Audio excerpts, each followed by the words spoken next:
अल्हम्दुलिल्लाहि हम्दन कसीरन कमा अमर व नशहदु अल्ला इलाहा इल्लल्लाहु वहदहु ला शरीका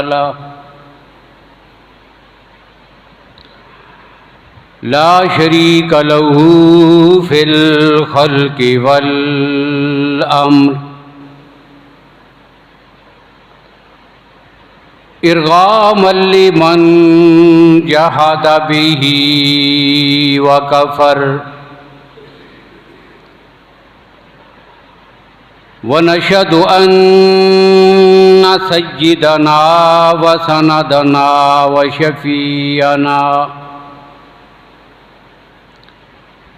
शफीअना मुहम्मदन अब्दुहु व रसूलुहु।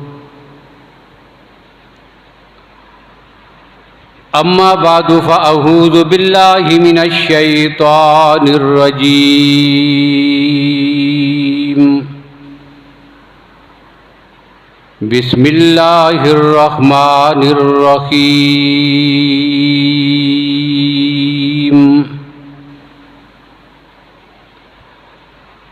अल यौमा अकमलतु लकुम दीनकुम व अत्ममतु अलैकुम निअमती व रज़ीतु लकुमुल इस्लाम दीना। सदक़ल्लाहु मौलानल अज़ीम।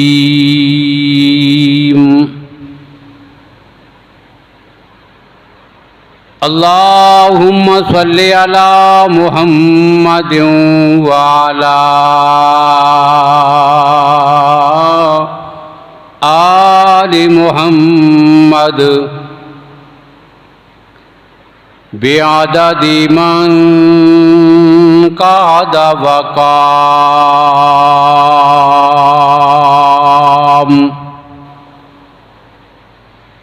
व सल्लि अला मुहम्मदिन व अला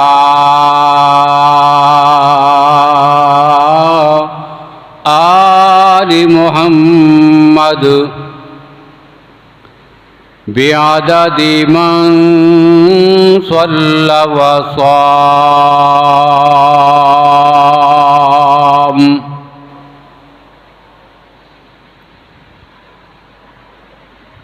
काबिल सद एहतराम बुज़ुर्गों, भाइयों, अज़ीज़ दोस्तों,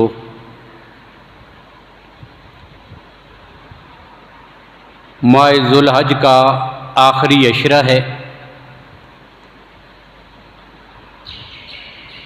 और इस महीने में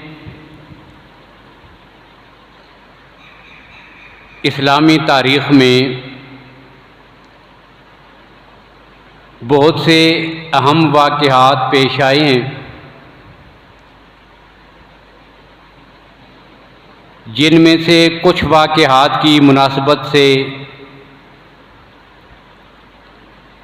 आप गुफ्तगू समाअत फरमा चुके हैं। आज की गुफ्तगू में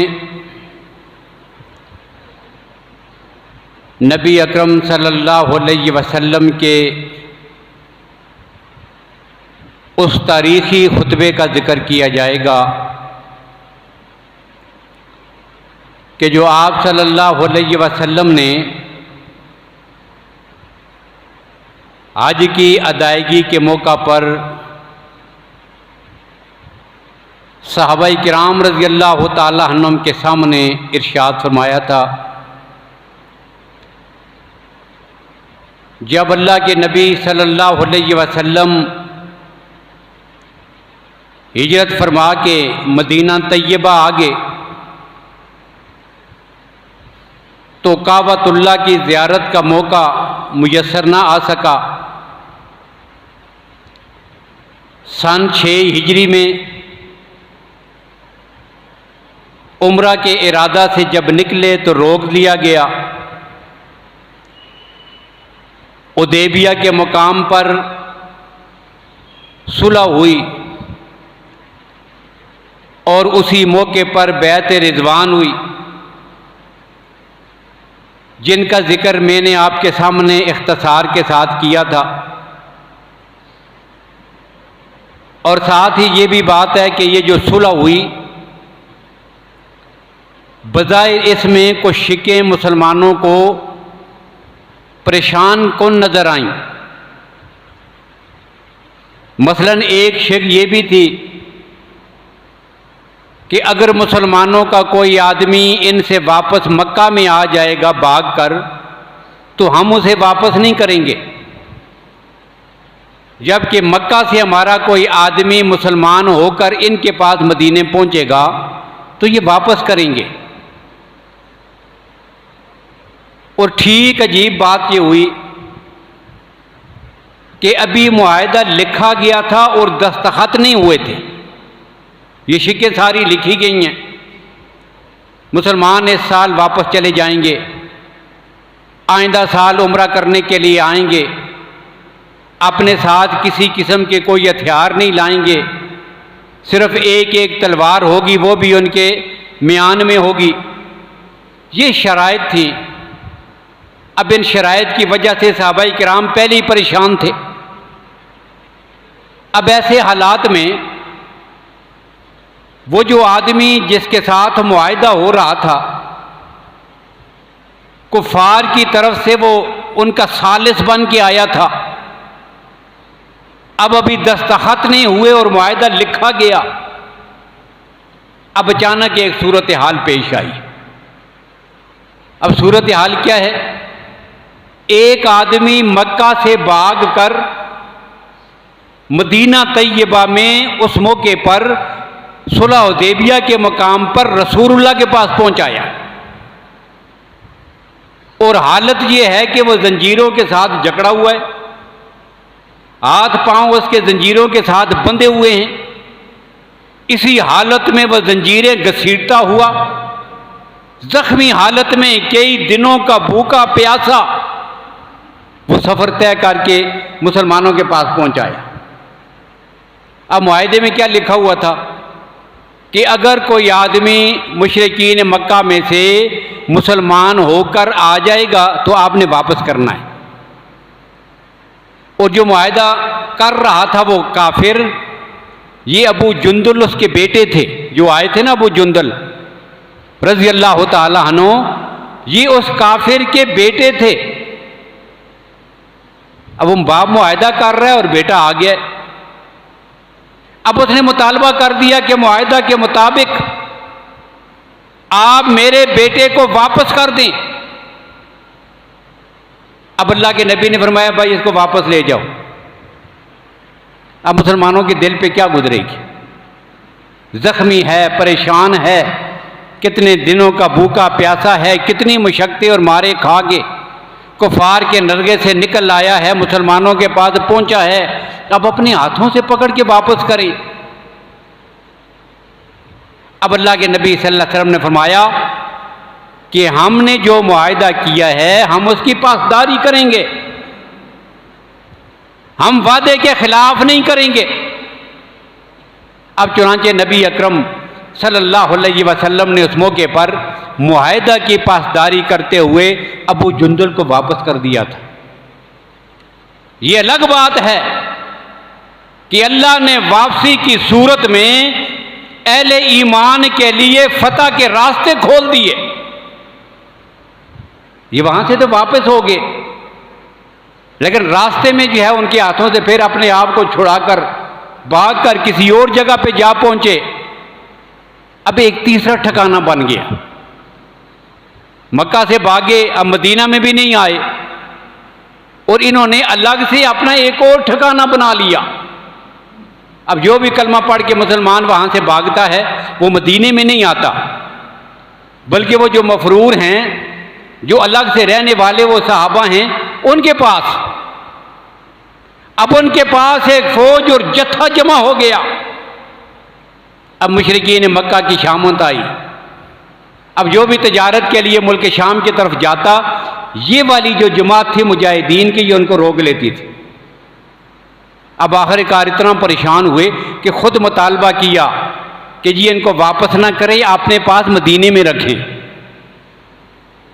तो ये है जी मुआहदे की पासदारी के समरात जो अल्लाह ने अपने नबी और उनके जमात सहाबाए किराम को दिखाए।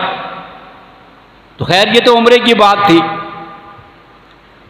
अब जब हज फर्ज हुआ तो उसी साल अल्लाह के नबी सल्लल्लाहु अलैहि वसल्लम ने हज की इमामत नहीं फरमाई, बल्कि क्या हुआ, अल्लाह के नबी सल्लल्लाहु अलैहि वसल्लम ने हज की इमामत के लिए सैयदना सिद्दीक़ अकबर रज़ियल्लाहु अन्हु को भेजा था। गोया के सैयदना सिद्दीक़ अकबर रज़ियल्लाहु ताला अन्हु को यह फजीलत भी हासिल है कि इस उम्मत का सबसे पहला हज जो पढ़ा गया, उस हज की इमामत सैयदना सिद्दीक़ अकबर रज़ियल्लाहु ताला अन्हु ने फरमाई थी। अब इसमें भी हिकमतें थीं। मुशरिकीन मक्का उनके बुत काबतुल्लाह में थे, निकाले गए, तोड़े गए, सफाई की गई, लेकिन मुशरिक अभी तक मक्का के अंदर दाखिल होते थे। उनके अंदर आने की ममानियत नहीं आई थी। अल्लाह ने हज की इमामत के लिए जब हुक्म दिया तो सैयदना सिद्दीक़ अकबर को अल्लाह के नबी ने भेज दिया, और साथ ही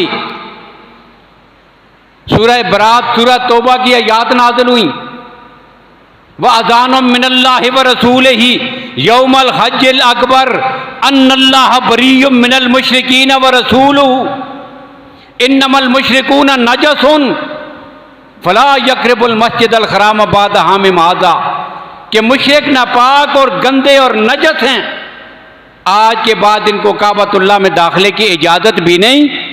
और मुशरिक जो आज से पहले नंगे होकर काबतुल्लाह का तवाफ किया करते थे, आज के बाद इस हालत में भी किसी को आने की इजाज़त नहीं। गोया कि जब तक गंदगी और नजासत है, अल्लाह के नबी खुद तशरीफ नहीं ले गए। जब तहारत और पाकीज़गी आई है, अब अल्लाह के नबी ने इमामत फरमाई है।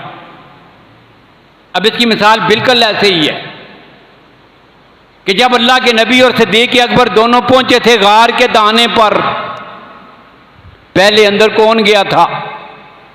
सिद्दीक़ अकबर रज़ियल्लाहु ताला अन्हु पहले दाखिल हुए, अल्लाह के नबी गार में बाद में दाखिल हुए। क्यों?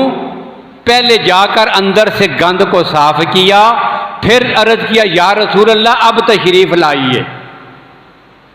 तो जब तक अबू बकर दिल में पहले नहीं आएगा, दिल से गंद साफ नहीं होगा, उस दिल में ज़ाते नबुव्वत भी कभी नहीं आएगी। ज़ाते नबुव्वत उसी दिल में आएगी जिस दिल से गंदगी निकलेगी और सिद्दीक़ अकबर की मोहब्बत आएगी। अल्लाह उन्हीं को रसूलुल्लाह सल्लल्लाहु अलैहि वसल्लम की सच्ची मोहब्बत और अकीदत नसीब करते हैं। तो अल्लाह के नबी ने एक साल तो भेज दिया सिद्दीक़ अकबर रज़ियल्लाहु ताला अन्हु को, लेकिन जब आइंदा साल आया तो नबी अकरम सल्लल्लाहु अलैहि वसल्लम ने खुद ऐलान फरमाया कि इस साल हमने हज करने के लिए जाना है, सारे तैयार हो जाओ। अब बहुत बड़ी तादाद में बड़े शौक के साथ सहाबाए किराम ने तैयारियां शुरू कर दी, मक्का की तरफ आज़म सफ़र हुए और नबी अकरम सल्लल्लाहु अलैहि वसल्लम हज के लिए तशरीफ़ लाए। अपने साथ अल्लाह के नबी सल्लल्लाहु अलैहि वसल्लम ने कुर्बानी के लिए 100 ऊँट लाए थे। कुर्बानी करने के लिए, ज़िबा करने के लिए 100 ऊँट अपने साथ लाए।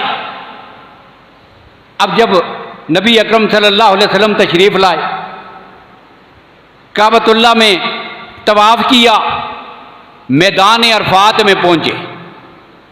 अब ये जो हज है इसको हज्जतुल विदा भी कहते हैं, हज्जतुल तालीम भी कहते हैं, हज्जतुल इत्माम भी कहते हैं, हज्जतुल इस्लाम भी कहते हैं। ये सारे नाम सीरत की किताबों में मौजूद हैं।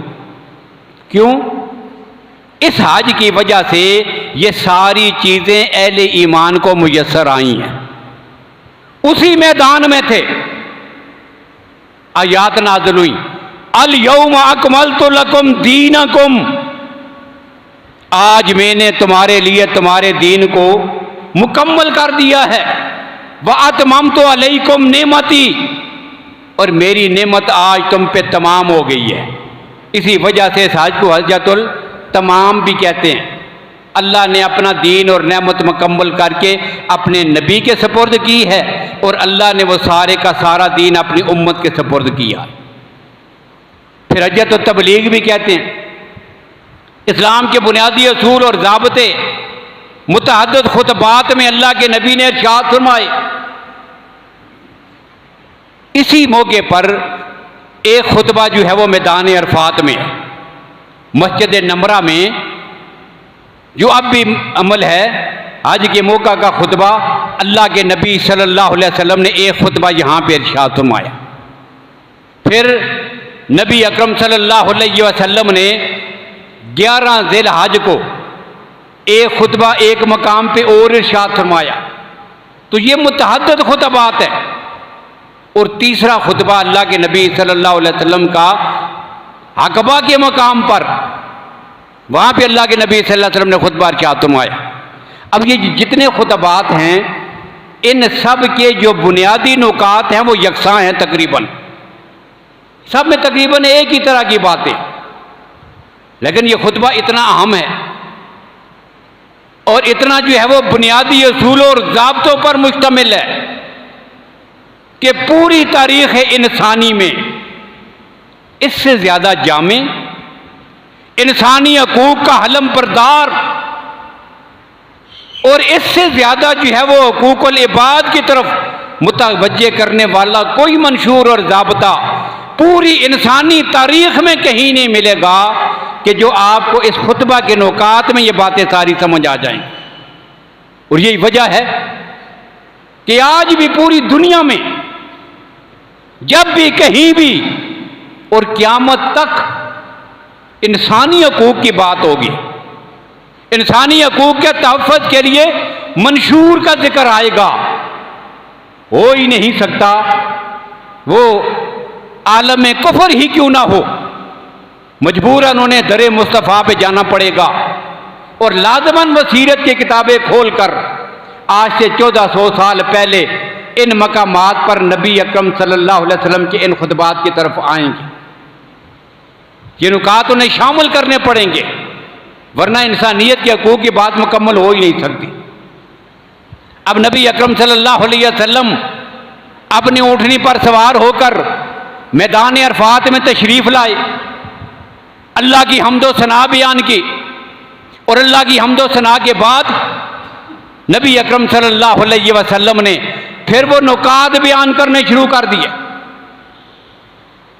और इनमें सबसे जो अहम बात थी वो ये थी कि नबी अकरम सल्लल्लाहु अलैहि वसल्लम सारे खुतबात में ये बात उनको इरशाद फरमा रही, देखो आज के बाद मैं और आप किसी जगह भी ऐसे जमा नहीं होंगे।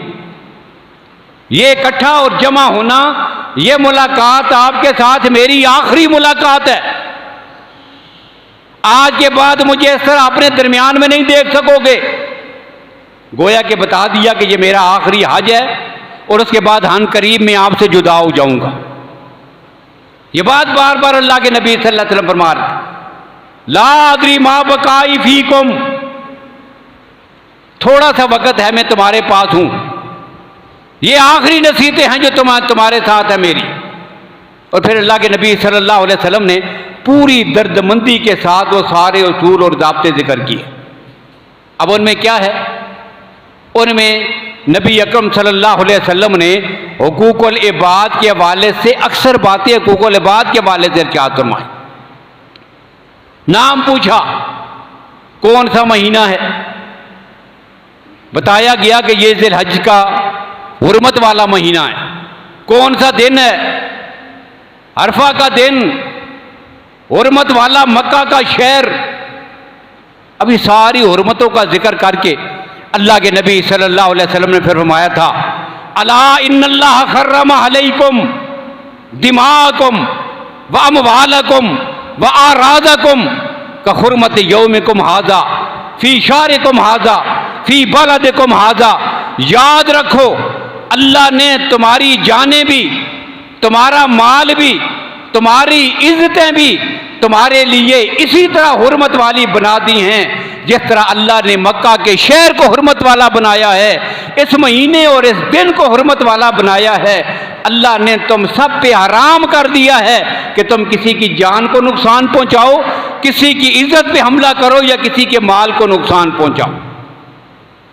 इन चीजों का बड़ा ख्याल रखना। ला तरजहू बादी कुफारन, मेरे बाद कुफार जैसी हरकतें ना करने लग जाना। या रसूलल्लाह, ये कुफार वाली हरकतें क्या हैं?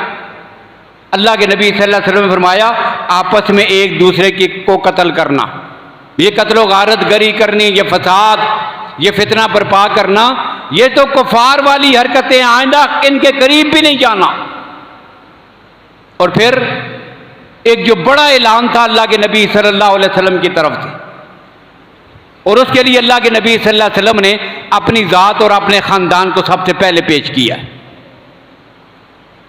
अल्लाह के नबी सल्लल्लाहु अलैहि वसल्लम ने ऐलान फरमा दिया कि देखो, फितने को फितने के रास्ते से ख़त्म नहीं किया जा सकता। ये बड़ी असूली बात है, ये एक समझने की बात है, बड़ी कीमती बात अल्लाह के नबी ने इरशाद फरमाई। क्या कि फितने की राह बंद करने के लिए आप भी वही तर्ज इख्तियार कर लें, फितना कभी ख़त्म नहीं होगा। एक ने गाली दी, आप भी उसे गाली दे दे। एक ने थप्पड़ मारा, आप भी थप्पड़ मारे उसे। एक ने कत्ल किया, दूसरा भी आगे बढ़ के कत्ल करे। अब ये सिलसिला कहीं पे जाके रुकेगा नहीं। अब रुकेगा कैसे? रुकेगा ऐसे कि एक ने ज्यादती की, दूसरा अल्लाह की रजा के लिए माफ कर दे। एक ने किसी की जान ले ली, अब ये फितना आगे बढ़ रहा है।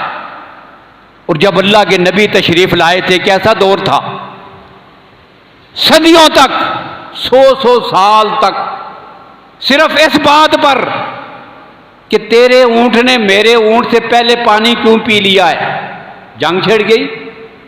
100 साल तक चली है, सैकड़ों लोग मारे गए। अब ऐसे जंगजू लोग थे, कत्लो गारत गरी इंतहा को पहुंची हुई है। अब अरब की इस धरती पर अल्लाह के नबी ने जब इनकलाब लाया, वकुन्तुम अला शफा खुफरतिम मिनन नार फअनक़दकुम मिनहा, तुम जहन्नम के गड़े के किनारे पहुंच चुके थे, अल्लाह ने तुम्हें बचा लिया, तुम्हें आपस में भाई बना दिया। अब इस फितने का रास्ता रोकने का तरीका क्या है?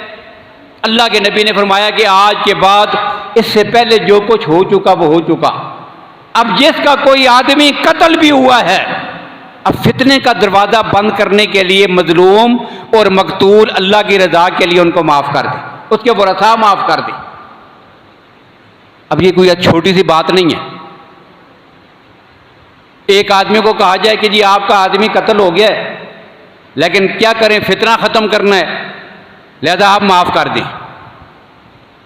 अब जिसको कहा जाएगा आप माफ़ करें, उसके दिल पे क्या गुजरेगी? कौन तैयार होगा? वो कहेगा कि ये मुझ पे गुजरी है, ये मेरा बेटा जुदा हुआ, ये मेरा भाई कत्ल हुआ है, इसलिए जो तकलीफ और दुख मैंने उठाया वो मैंने उठाया है, आप मुझे कैसे कह रहे हैं? कुर्बान जाऊं नबी अकरम सल्लल्लाहु अलैहि वसल्लम की बसीरत पर और आपके इशार और कुर्बानी पर। सबसे पहले अल्लाह के नबी ने अपनी ज़ात को पेश किया। अल्लाह के नबी ने फरमाया, मैं दूसरों को तलकीन कर रहा हूं, आज से पहले जितनी गलतियां और कोताहियां और नुकसान हो चुका है, सबको अल्लाह की रजा के लिए माफ़ कर दो। और सबसे पहला खून जिसकी माफ़ी का मैं ऐलान करता हूं, मेरे चचा हारिस का दूध पीता बच्चा रबिया कत्ल हुआ था, जुल्मन उसे मारा गया था। सबसे पहले मैं उस बच्चे के खून को अल्लाह की रजा के लिए माफ़ करता हूं। अब बताओ पीछे कौन होगा जो कहेगा कि हम माफ़ नहीं करते? इतना बड़ा जुल्म, दूध पीता बच्चा, उसे जो है वो जुल्मन कत्ल कर दिया गया। पैगंबर के चचा हजरत हारिस का बेटा, सबसे पहला खून ये माफ हुआ। अल्लाह के नबी ने फरमाया, सूद क़यामत तक के लिए अल्लाह ने तुम पे हराम कर दिया। सूद की हुर्मत आ चुकी है। लेकिन क्या हो, पहले इतने कारोबार, इतना लेन देन, आज अपने हालात को ही देख लें, हम कहाँ सूद में पहुंचे हुए हैं। कितने जकड़े जा चुके हैं सूद में कि असर रकम से सूद की रकम बढ़ चुकी है, आए रोज बढ़ती चली जा रही है। इस जंजीर ने हमारे पूरे वजूद को जकड़ के रखा हुआ है। ये सूद है। अब इसका खात्मा कैसे हो? अल्लाह के नबी सल्लल्लाहु अलैहि वसल्लम ने उस मौके पे ऐलान किया कि ये दुगना चुगना हिसाब किताब ये करने की ज़रूरत नहीं। मैं तुम्हें हुक्मन कहता हूँ, आज के बाद सूद की जितनी रकम है वो ख़त्म, असर रकम जो है वो मालिक को वापस लौटा दी जाए। ला तज़लिमून वला तुज़लमून, न तुम किसी पे जुल्म करो, न तुम्हारे साथ जुल्म किया जाए। सूद आज के बाद जितनी रकम भी किसी ने लेनी थी वो सारी रकम उसे छोड़नी पड़ेगी। अब एक आदमी के लाखों करोड़ों डूब रहे हैं, उसने पूरी जिंदगी सूद का कारोबार और काम किया है। अब बताओ, ये हुक्म दे देना अचानक कि जी अपना 1 लाख रुपया, 10 लाख रुपया, 1 करोड़ रुपया छोड़ दो, कोई छोड़ता है? अब यहां भी अल्लाह के नबी ने सबसे पहले किसको पेश किया? अपनी जात को। और उस मौके पर नबी अकरम सल्लल्लाहु अलैहि वसल्लम के चचा हजरत अब्बास बड़े मालदार थे, अल्लाह ने बड़ी दौलत से नवाजा था, सूद की हुर्मत नहीं आई थी, ये चीज आम थी। लोग कारोबार की तरह वो क्या क्या कहा करते थे, इन्नमल बैयो मिस्लुर रिबा, वो ये कहते थे कि खरीदो फरोख्त और सूद एक ही चीज है, ये भी एक किस्म का कारोबार है, लेन देन है, बस ठीक है, पैसा कमाने का तरीका है, कमा लेते हैं। अब ये सोच बन चुकी थी। अब जब वो कारोबार समझकर एक आदमी ने सारी जिंदगी लगा दी, अब इतने पैसे कौन छोड़ेगा? अब अल्लाह के नबी ने ऐलान किया, इसके लिए सबसे पहली मिसाल जो बनेगा वो मैं खुद हूं, और ऐलान करता हूं मेरे चचा अब्बास का जितना सूद है वो सब का सब खत्म हो गया है। कोई आदमी इसको 1 पाई सूद भी वापस नहीं करेगा या नहीं वसूल करेंगे। सबसे पहले ये सारा सूद अपने चचा की तरफ से मैं माफ करने का ऐलान करता हूं। तो नबी अकरम सल्लल्लाहु अलैहि वसल्लम ने क्या किया? अपनी जात और अपने खानदान को सबसे पहले पेश किया, और फिर अल्लाह के नबी सल्लल्लाहु अलैहि वसल्लम ने इसी मौके पे ऐलान किया था कि ला फज़्ल लिअरबिय्यन अला हजमिय्यन, किसी अरबी को किसी अजमी पर इलाके की निस्बत की वजह से, किसी काले को किसी गोरे पर, किसी सुर को किसी सफेद पर, और किसी कौम को किसी दूसरी कौम पर कोई फजीलत हासिल नहीं है। कुल्लुकुम बनु आदम व आदम मिन तुराबिन, आज कौमियत के, लिसानियत के, अलाकाइयत के ये सारे बुत तोड़कर, इन सारे तफाखुर को मियत में कदमों के नीचे रोंद कर ऐलान करता हूं कि बहसियत इंसान तुम सब बराबर हो, और अल्लाह के यहां इज्जत वाला वो है कि जो अल्लाह की जात से सबसे ज्यादा डरने वाला है।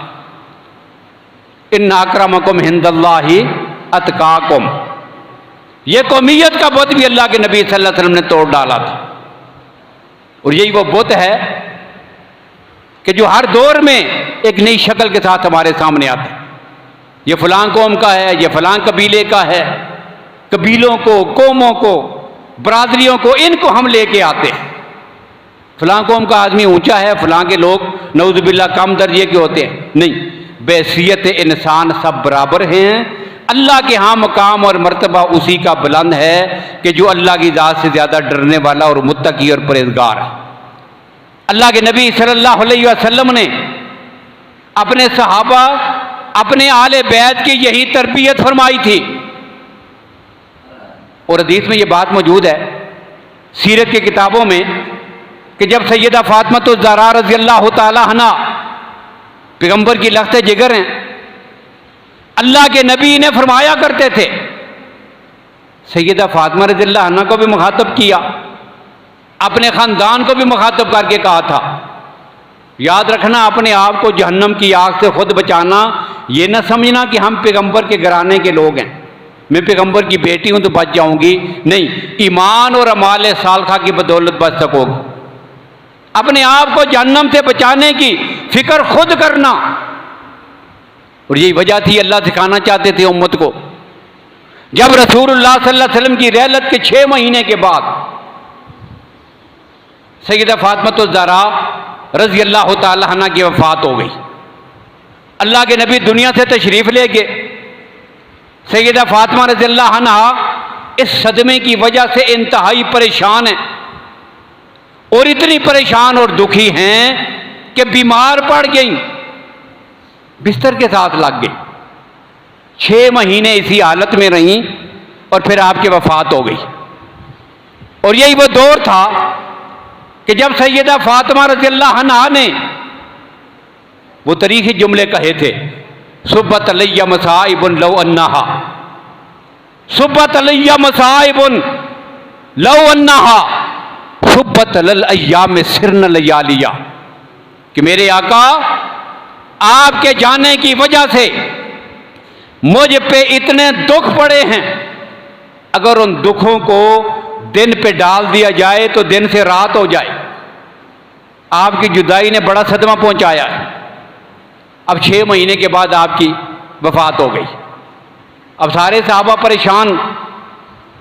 पैगंबर की 4 बेटियों में से आखिरी बेटी आज वो भी दुनिया से चली गई। सारे सहाबा मगमूम परेशान हैं, और जन्नतुल बकी में पैगंबर की लख्त जिगर के लिए कब्र खोदी जा रही है। सहाबाए किराम वहां पे जमा हैं, और उसी मौके पर सैयदना अबू ज़र रज़ी अल्लाह तआला अन्हु कब्र के पास खड़े होकर एक जुमला कहते, फरते मोहब्बत में कह दिया। जुमला क्या था? या कब्र अतदरी मनिल्लती जेना बिहा इलैक, कब्र तुझे पता है आज हम कौन सी शख्सियत को तेरे सुपुर्द कर रही। बड़े बड़े लोग आए कब्रों में, लेकिन आज जो शख्सियत आई है ये कौन है? हाज़िही फातिमा बिन्त मुहम्मद, ये मुहम्मद रसूलुल्लाह की लख्त जिगर सैयदा फातिमा ज़हरा हैं रज़ी अल्लाह तआला अन्हा। हाज़िही ज़ौजतु अली इब्न अबी तालिब, ये सैयदना अली अल मुर्तज़ा की ज़ौजा मोहतरमा है, और हसनैन करीमैन की वालदा मोहतरमा हैं। आज हम इसको तेरे सुपुर्द कर रहे हैं। अब खुदा की शान, कब्र से गैबी आवाज आई कि मा अना मोज़िउ खसबिन वला नसबिन। यहां आने वाले से यह नहीं पूछा जाता किस मुल्क से आपका तल्लक है, किस सूबे से हो, कौन सी जुबान बोला करते थे, रंग कैसा है, किस कौम के साथ तुम्हारा ताल्लुक था। देखें, मरने के बाद कब्र में जब हम जाते हैं तो वहां पे सवाल जवाब होते हैं। अब भला उन सवाल जवाब में कहीं ये है कि एक सवाल ये भी हो किस मुल्क से तुम्हारा ताल्लुक था, पाकिस्तानी थे या इंडिया के रहने वाले, ये सवाल है? कोई सवाल नहीं। सुबाइयत का कोई सवाल नहीं। कौन सी जुबान बोलते थे, ये लिसानी झगड़े हमने बना लिए, इनका कोई सवाल नहीं। रंगत की कोई बात नहीं। और नबी अकरम सल्लल्लाहु अलैहि वसल्लम के एक सहाबी इंतहाई काले रंग के,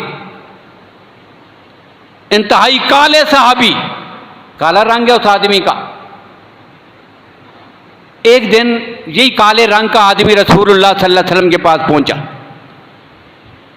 परेशान, चुप आगे बैठ के पैगंबर के सामने। अल्लाह के नबी सल्लल्लाहु अलैहि वसल्लम ने देखा इतना परेशान एक आदमी आगे बैठ गया है। अल्लाह के नबी ने पूछा, खैरियत है, क्या बात है?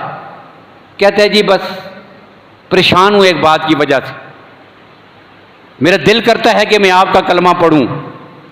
आपकी सच्ची नबुव्वत और रिसालत मुझे समझ में आ गई है, अकीदा तौहीद भी समझ गया हूं, मुसलमान होने को दिल करता है, लेकिन मुआशरे में जब अपनी हालत को देखता हूं, 2-4 आदमी मुझे अपने पास बिठाते नहीं, मुआशरे में मेरी कोई इज्जत नहीं होती, मेरे काले रंग की वजह से हर आदमी मेरा मजाक उड़ाता है, मुझे हकीर समझता है।